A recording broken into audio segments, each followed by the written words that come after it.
Good morning, everybody. Hello. I ended up wanting to share a scripture today that relates to the flesh and the spirit, right? So this is from the book of Matthew, chapter 26, verse 41, right?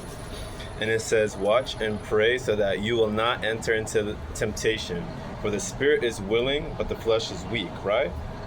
Sometimes we get caught up into masturbation, right? Sometimes I masturbate, right?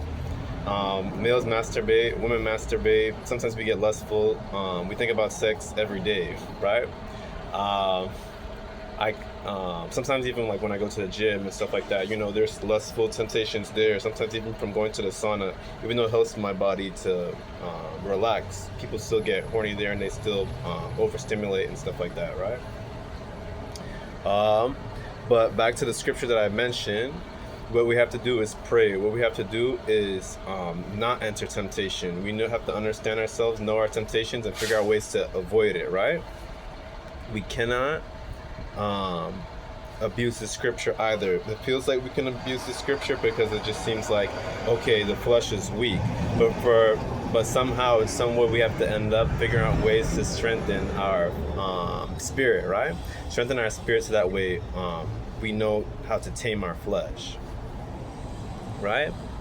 Kind of like just reducing ourselves to Christ, kind of like just reducing our flesh down. So then it also says in Matthew 26, verse 36, it mentions how Jesus asked Peter, James, and John to stay awake and pray while he agonized before the cross, right? So some of the disciples in the Bible, right, in the New Testament, they ended up practicing moments from when they had to stay awake and pray, because that their flesh was tempted, right? So we have to strengthen our spirit. In Corinthians and Ezekiel, it tells us that we have to strengthen our heart and we have to strengthen our mind, and that allows the Lord to let us know our purpose and our design, right? In the Old Testament, it tells us that God allows our heart and our spirit to be renewed, right? Spirit to be strengthened, spirit to be refreshed, right? Like I mentioned, I've sinned before and I still have a flesh.